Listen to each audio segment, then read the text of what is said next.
Chapter 4, My Personal Experience. Chapter 3 offers my advice to current high school students. Chapter 4 is about my personal experience.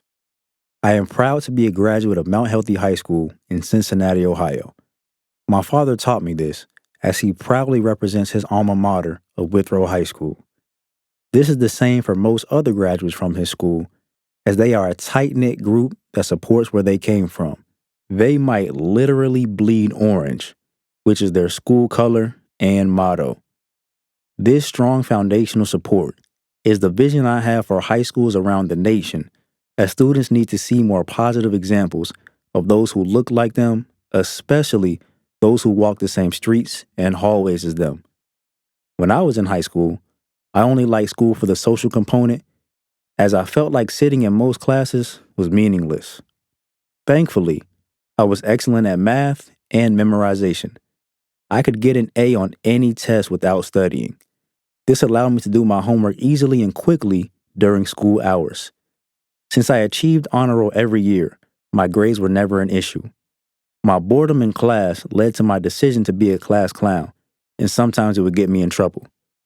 During my 10th grade year, I had the option to attend trade school for my junior and senior years. I opted not to because of the incorrect but widely held stigma that students who choose to attend trade school would not go to college. Since my goal was to go to college, I decided to stay at my high school and attend regular classes. With the current high school system, if I had a choice, I would have only attended math and psychology classes. I would have spent the other hours working on my basketball skills because that is what I was most passionate about at the time. The love of basketball. Thanks to my academic success, I already knew that college admission would not be a struggle. However, I still had the dream of receiving multiple athletic scholarship offers and becoming a Division I college athlete. This pushed me to shift most of my energy during non-school hours towards basketball. There was nothing I wanted more than to be on my school's basketball team. I mentioned earlier in the book that I got cut during basketball tryouts in both my freshman and my sophomore year. Not Michael Jordan cut. He was not cut like me because he was placed on the junior varsity team. This meant he still got to represent his school in some way. But me, not at all. My type of cut after tryouts was where the coaches said something like, "Sorry, but we do not need you on our team. Try again next year." From 7th grade to 9th grade, I ran on the cross-country team to keep busy, and I thought it would help with conditioning for basketball. Through the experience, I found out that I hated cross-country and realized it did not help me become a better basketball player. Even with all the running, I still felt out of breath during my 9th grade basketball tryouts. Now as I look back, I see how this inaccurate assumption and misinformation negatively affected me and still affects many athletes today. Here, I offer important advice to athletes. Your training should be similar to how you will move in the sport you are training for. In a football, basketball, or soccer game, you are not running nonstop like in a cross-country race or a mile-long run. Instead, multiple short bursts of speed with lateral movements are involved. When my 10th grade year came around, I tried out for the team again, and I got cut again. The coaches posted the names of the students they chose to be on the final rosters, and my name was nowhere to be found. I took a picture of that list and furiously vowed that I would never get cut again. During tryouts, I noticed how I would guarantee myself a spot on the team next year. I knew that if I could dunk, there was no way they would reject me. Basketball coaches know that jumping ability brings more than just dunking, as it also brings the tangible aspects of rebounding and shot blocking. After getting cut, I learned of a local basketball organization called the Hilltop Hawks. This was a league composed of other local high school students who loved basketball but did not make their high school teams. Regardless of who the competition was, this was an opportunity to play the game I loved while enhancing my skills. However, if you would have watched me play outside of tryouts, you would have wondered, how in the world did this kid not make his high school basketball team? When I played pickup games at the local YMCA, I would be one of the best players on the court, regardless of who was there. This included fully grown men and local high school players. One word: confidence. When tryouts came around, I would be too nervous and worried about being perfect in front of the coaches and my classmates. I was afraid of missing shots or getting the ball stolen. However, this was not the case any other time, such as when I would play my father one-on-one. I would try to demolish my father every time we played one-on-one because that is what every son dreams of, eventually beating his father at anything. He eventually taught me the important lesson of always playing with the same confidence and ferocity that I had when I played against him, no matter who was watching. Dear Kenny, I attribute all my successes to finally being confident in myself and my training. I realized that it does not matter what others think of me, nor should I cloud my headspace by trying to read people's minds. All that matters is that you do what you have already practiced. You might have fearful thoughts such as, what if I miss? What if I commit a turnover? What if my team loses? These thoughts may go through your head, but you must know that the opposite is also true. What if you make the shot? What if everything goes perfectly? There is only one way to find out, and every shot you do not take is an automatic miss. When the lights are on and everybody is watching, do the same things you do when no one is there. Sincerely, Kenny Glenn, success coach and entrepreneur. Here are 3 monumental moments that I vividly remember about my process to achieve my goals to dunk and make the basketball team in my 11th grade year. 1. One night while leaving a local YMCA basketball court, my father told me to touch the rim. On my first attempt, I did more than just touch it. I was able to grab it. Once I accomplished that feat, I knew I was on the right path towards dunking. Next, I began doing 1,000 calf raises per day, studying NBA workout tips from magazines, doing plyometrics in the street, and a prison-style squat workout that would burn my legs so much that I could barely walk afterwards. With a few more weeks of intense training, on December 20th, 2011, at 14 years young, I dunked for the first time. My dad was there to witness it, and I could not stop smiling the entire day. 2. In the 10th grade, after basketball season ended, I asked my teacher for a bathroom pass, but truthfully, I went to go meet with Coach Clark, the varsity basketball coach. Since Coach Clark was also a math teacher at our school, it was easy to access him. I wanted to speak with him to learn what I could do to ensure a spot on next year's team. Unfortunately, he was not in his room. Instead of just walking out, I decided to write him a message on a sticky note. It expressed my passion, mentioned my dunking ability, and included my cell phone number. I returned to class, and 10 minutes later, I received a text message from Coach Clark telling me to come to his room ASAP.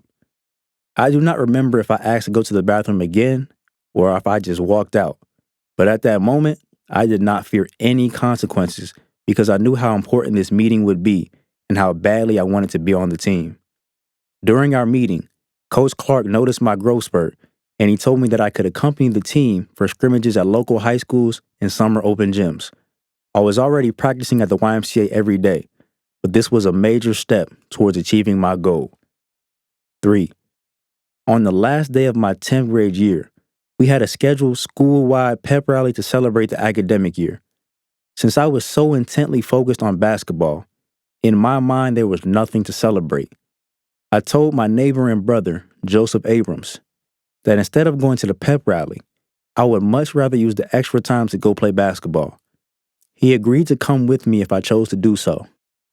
Next, I sent my mother a text asking if she could come pick us up from school and take us to the YMCA. That entire summer, I took every opportunity to be at the YMCA or any basketball court to improve my strength and skills. I would ride my bike on streets that had no sidewalks or get dropped off with no confirmed ride back home. I was so determined that I would be there all day with only a couple of dollars for vending machine snacks. One day in the gym, I told Joseph that jaws are going to drop next season.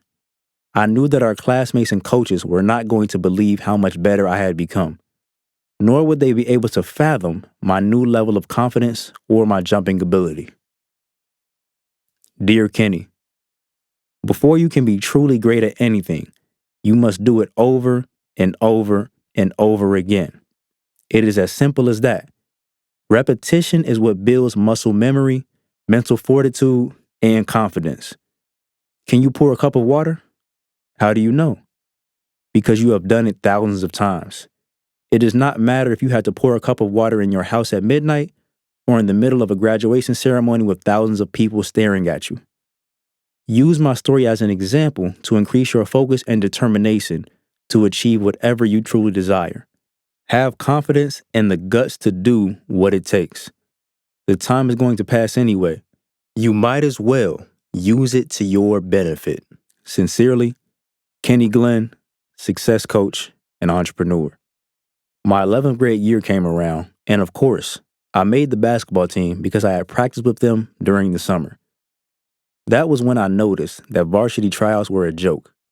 The coaches already knew who the real hoopers were, and the only way someone else was going to make the team is if they unexpectedly stood out and made a major impact. When the season began, fear and nervousness crept into my mind again.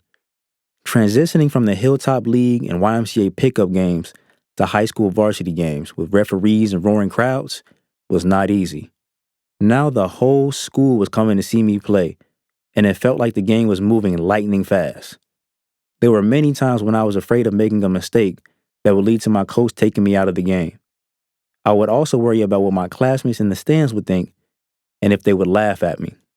Even though I was nervous and did not get much playing time, I still leveraged my strengths. I used my athleticism and jumping ability to get steals, grab rebounds, and make easy putback layups.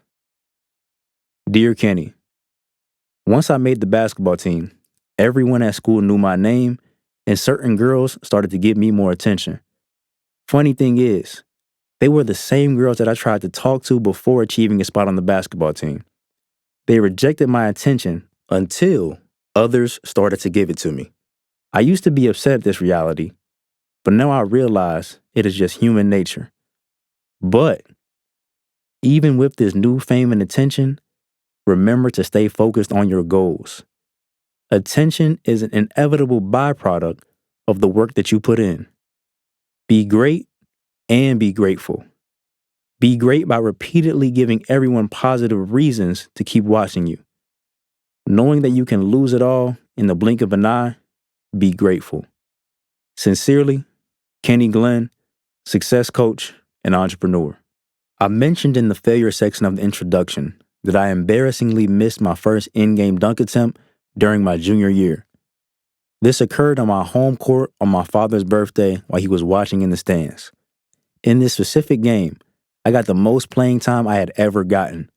Before I missed, I was exhausted, and I signaled to Coach Clark to substitute me ASAP. Right before my replacement was coming, I got a steal in a wide open fast break. I could have easily done a layup, but I felt like I had to try to dunk. This was the most nervous moment of my life, which might be why I felt like my legs gave out. LOL. The lesson here is you can bounce back from anything. I had already been cut twice, so nothing could be more embarrassing, and I knew I would have more chances to dunk. After my junior year season in school, I played a season of AAU basketball with a team called the Cincinnati Rockers. I thank Coach Milan Lanier, Coach Matt Birch, and Coach Paul Miller for the opportunity. I also thank my parents for paying for it. This experience helped to increase the level of confidence that I would need during my senior year of high school. AAU offered the opportunity to travel and play around the country against high-level competition. We were playing at least 3 games every weekend, which catapulted my experience and made the game easier. Thanks to the fact that my AAU team had some of my high school teammates, it grew our bond and chemistry on and off the court. Shout out to Milan Lanier Jr., Brandon Birch, Kenneth English, Javier Pitts, Keelan Miller, and Jermaine Britton. Of course, I continued to practice my skills after the AAU basketball season. Going into my senior season, I displayed my heightened skills during pickup games and scrimmages against local high schools. Sadly, right before the season, A tragedy left my high school community's collective heart broken. A graduate of my high school, three-sport standout athlete, hilarious guy, and the person who was liked by all, was killed. His name was Vince Turnus Jr., and his impact will live forever. Vince died on a Sunday, and he had just visited our basketball practice 2 days earlier. We talked about playing against each other. Many of my classmates and I looked up to Vince because he was great at everything he did and made it look effortless. This tragedy forced me to realize how fragile life is. As the first game of our senior year approached, my father told me, "Don't wait until the last game of the season to show them how great you are." I used his advice to be much more vocal and dominant than I was during my junior year. The other major differences were that I was a starter and that I confidently shot and dunked the ball in almost every game. Then, unexpectedly, at the end of a game later in the season, I got elbowed in the eye and it almost ended my high school career. The hit caused me to constantly have double vision. I went to 3 different doctors, and each of them diagnosed an orbital floor fracture that would require surgery. I sobbed like a baby when I heard this news because it would have meant everything I worked for was over with. Thankfully, my parents gave me the option to choose if I would have the surgery or not. I chose not to have the surgery, and eventually, my eye completely healed. I thank God and all my ancestors for this miracle. I was able to finish with my teammates, and we had lots of fun while we won most of our games.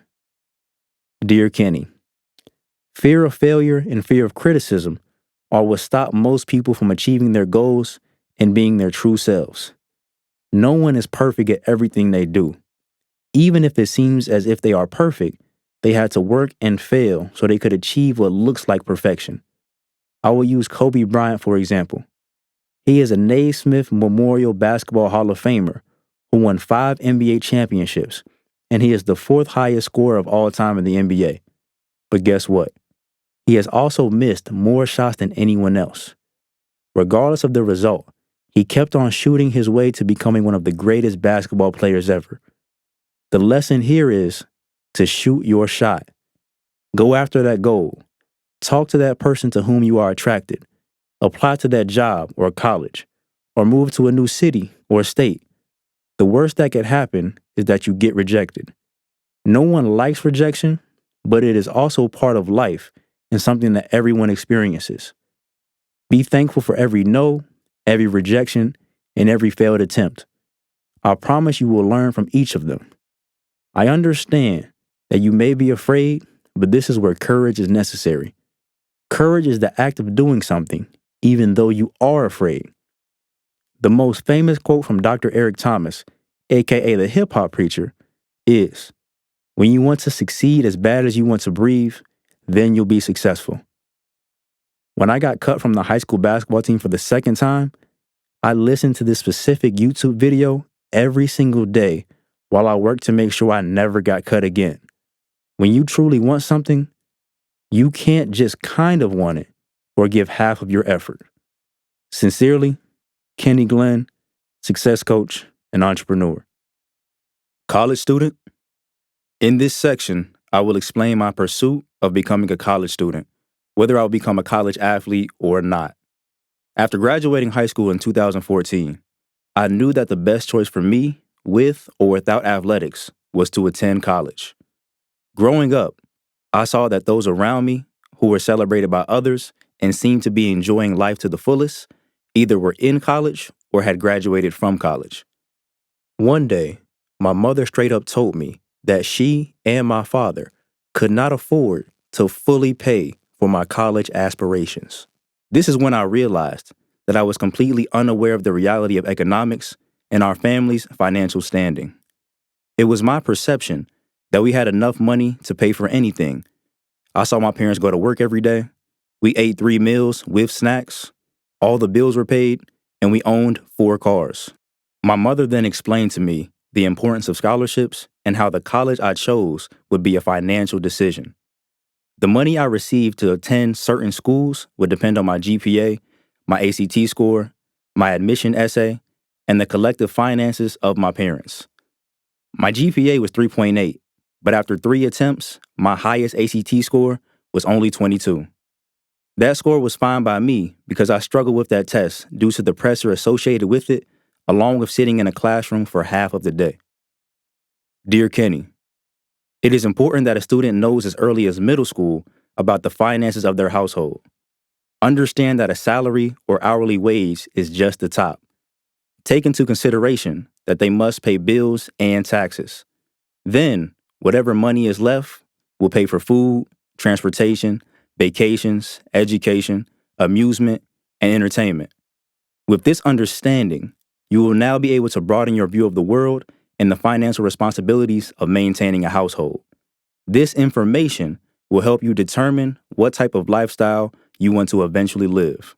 Sincerely, Kenny Glenn, success coach and entrepreneur. My mother took me to a college fair she heard about on the radio. This was an event where hundreds of colleges had booths with information about their institution, along with free items. The information they asked for was my name, my high school, and my address. After this fair, I started to receive dozens of letters of mail from colleges all over the country that wanted me to apply. My first academic choice was to attend the University of Miami in Florida because of the nonstop sunshine and access to the beach. They also had a great basketball team that I wanted to be a part of. My mother and I went to an information session for this school, and my dreams were hilariously crushed. Their average ACT score was between 28 and 32, compared to my 22. Plus, they were a private institution, meaning the tuition would be much higher than a public institution. We left soon after we heard these points, and I knew it was time to switch my focus to other schools. Two other important factors led me to narrow my options for where to apply. My father's military involvement allowed 90% of my tuition to be paid for, but the caveat was that I had to choose a school in Ohio. Furthermore, out-of-state public colleges typically charge double the amount of in-state tuition. I applied and was accepted by the University of Cincinnati, Miami University, the Ohio State University, and Xavier University. Around this same time, I was awarded a plaque and scholarship from Honda and the Ohio State University for being the best math student at my school. This was a great achievement, but I chose not to go to the Ohio State University due to its massive size and student population. Xavier University offered me a scholarship for $17,000 per year. That sounded great until I learned they were a private institution with a hefty tuition price tag of $34,000 per year. After learning that, I crossed them off the list too. Although I had good grades, I was also lazy and did not want to write multiple essays that scholarship applications asked for. Thankfully, my GPA granted me automatic scholarships from the colleges I applied to. I was also awarded scholarships from my high school. Miami University then invited me to an event called the Bridges Program with a $20,000 scholarship tied to it. In 2013, this program invited high-achieving high school seniors from historically underrepresented demographics to engage with current students, faculty, and staff. The program allowed us to meet students from Cincinnati, Dayton, Columbus, and Cleveland. We were taken on tours of the facilities, and we spent the night in residence halls with current Miami students. Miami University also invited me and two friends to a basketball game for free. At this event, we were informed of the different options of majors we could choose from. The campus was beautiful, everyone seemed friendly, and the Bridges program gave me the perception that I would be in classes with students who looked like me. I was sold, and I knew I wanted to attend Miami University. However, it would have cost $10,000 more than attending the University of Cincinnati because of room and board. On May 1st of my senior year, which was National College Decision Day, I felt pressured to officially choose which college I would attend. I chose the University of Cincinnati since it was close to home, and I had already established a relationship with the Black faculty in the engineering department. My plan was to enjoy my entire summer by training at the gym so I could try out for the University of Cincinnati basketball team as a walk-on. Although I tried to hide it from her, my mother found out that I had an opportunity to start college early by attending a 6-week program that included a dorm room, a scholarship, and classes I would receive credit for. College athlete. I will get into the details of my story later, in the Hall of Fame chapter. But now, I will explain everything I did before and during my senior year of high school to become a college athlete. Dear Kenny, obtaining a college athletic scholarship is simple and just like getting anything else in life. However, simple does not mean easy. If you truly want something, you must go get it. Be creative and be willing to give whatever it takes. Are you merely interested in getting what you want, or are you committed? Sincerely, Kenny Glenn, success coach and entrepreneur. My first attempt at gaining an athletic scholarship was emailing prep school and college basketball coaches. I even used Instagram to direct message an NBA player to learn how he transitioned from a local high school to a nationally ranked prep school. I considered prep school because it would give me more time to mature. However, prep schools that allowed high school graduates to still showcase their talent without impacting their college eligibility were not as popular as they are now. This, coupled with my academic success, made college the more obvious choice. I did not receive many email replies, but an assistant coach from FAMU did reply. He advised me to continue to work on my game and then go to prep school due to my young age and varsity experience.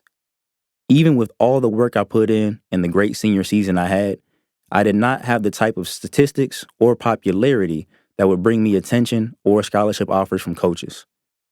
After the season, my father accompanied my teammate Andrew Wilfong and me on a visit to Miami University, Hamilton campus to speak with the coach about playing college basketball. No offense to anyone who chooses to play in the United States Collegiate Athletic Association, or USCAA, but Wilfong and I knew that we were much greater athletes than what this campus had to offer.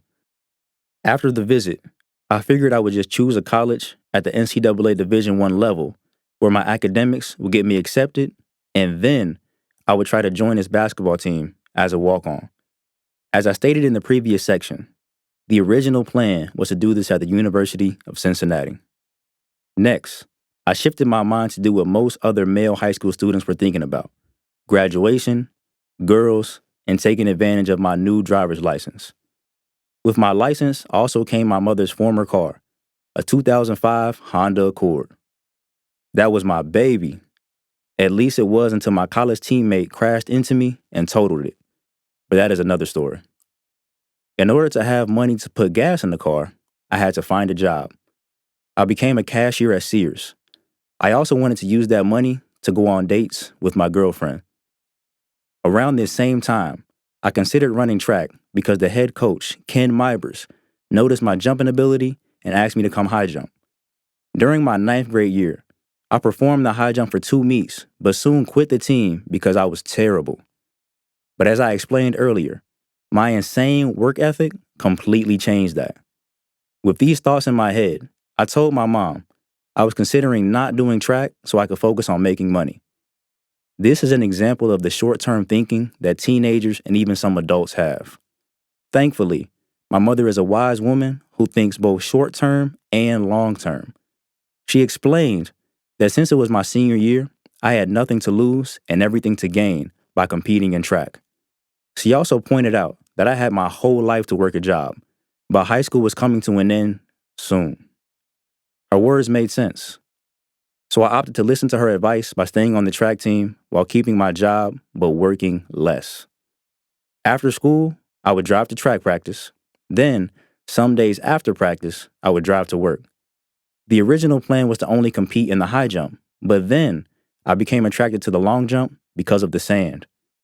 At each track meet, I either won or placed in the top 3 in both of my events. Even with this success, my heart was still tied to basketball, and I did not see a real future in track and field.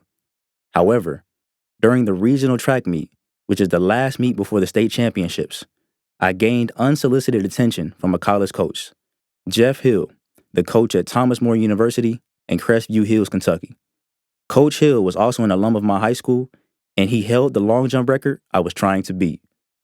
Here is a funny but meaningful story about that specific track meet. This meet spanned 2 days, Tuesday and Thursday. On Tuesday, I qualified for the long jump. The high jump was scheduled for Thursday. When I arrived at the track on Thursday, I realized that I had lost my spikes. I found the janitor and told him what they looked like, and he allowed me to search for them in the lost and found.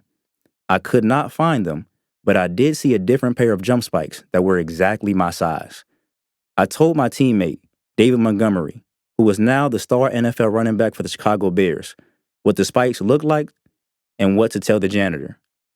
He did exactly what I told him and got the spikes for me to compete in. Thanks, Dave. However, even after getting the spikes, I called my father and told him that since I already had qualified for the state in long jump, I was contemplating not doing the high jump. His wise response was, "You did not come this far just to quit." My dad was right. This would not be the last time where I wanted to stop, and he encouraged me to keep going. I gave it my all, and I qualified for the last spot. The person I beat was the quarterback of the football team that won the most recent state championship. He and his team beat my classmates, so this was my way of getting some type of competitive revenge for them. It was a major accomplishment to qualify for the state meet, especially in 2 events. This created even more exposure for my pursuit to become a college athlete. I would be competing against the best competition in the state at The Ohio State University in Columbus, Ohio. Before my long jump competition, my father said these powerful words: "No matter what, we are proud of you." I almost shed tears when I heard that, because I knew it was time to show why I deserved to be there. In the long jump, I won 6th place, and in the high jump, I won 8th place. This was pretty good for a kid who only took track seriously during his senior year of high school. In the Hall of Fame chapter, I will explain what happened after the state meet that led to me truly becoming a college athlete. After the state meet, I attracted more attention from different college coaches. Thanks to my constant communication with Coach Jeff Hill, he scheduled me to physically visit the campus of Thomas More University. My mother went with me, but similar to my visit to the Hamilton Branch campus of Miami University, I knew I was a better athlete than what they had to offer. Their campus was small, and athletically, they were an NAIA school, which was much lower than my aspirations of competing at the NCAA Division I level. On the same day, I texted the Miami University track coach, Chad Reynolds, as it was the last day that recruits were allowed to be in contact with college coaches. Coach Reynolds invited me to come meet him in person and tour the athletic facilities. My mother saw my joy and agreed to drive an hour to visit Miami University with me. I was amazed by the facilities and how much Coach Reynolds believed that I could be a benefit to the track team. He offered me a guaranteed spot and said he would do everything in his power to reinstate my academic scholarships, even though the deadline to accept them had passed. He also told me that the team did not have any athletic scholarship money left to give that year, but he assured me that I would have the opportunity to earn a scholarship the following year. I was super hyped, but still needed time to think and talk it over with my parents. Nevertheless, a week after my athletic visits, my parents dropped me off at the University of Cincinnati, or UC for short, to begin the early college program that I originally attempted to avoid. Just like in junior high school, I did not want to go because I believed in my athletic abilities. At least, attending this program allowed me to reconnect with some of the students I met during my previous summer programs. Added to that list of students, I met Annette Achikawoche, who is now an NCAA champion and an Olympian.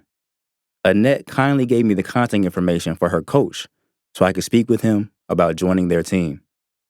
After being on campus for a week, I met with the UC track coach and explained my young age, track events, personal best marks, and high school success. These aspects did not entice him enough to offer me a spot. Instead, he told me that I would have to try out for the team as a walk-on without any formal coaching. My decision was crystal clear after this. The next day, I called my parents and told them that I was going to Miami, the place where I was needed and wanted. I believed in myself, and so did Coach Chad Reynolds. I informed the UC program directors of my decision to leave, and then my parents came to pick me up. People still ask me why I did not run track at UC, and this is the exact reason. Fast forward, and now I am a record-holding, national qualifying, Gold medal winning professional athlete with no college debt. Dear Kenny, there are situations when listening to your parents makes dollars and cents. I have achieved and experienced so many great things because of my parents' advice and guidance to give my all in the classroom and in sports. This led to me keeping a high GPA and focusing on the long-term benefits of excelling in track and field instead of working too many hours at a job.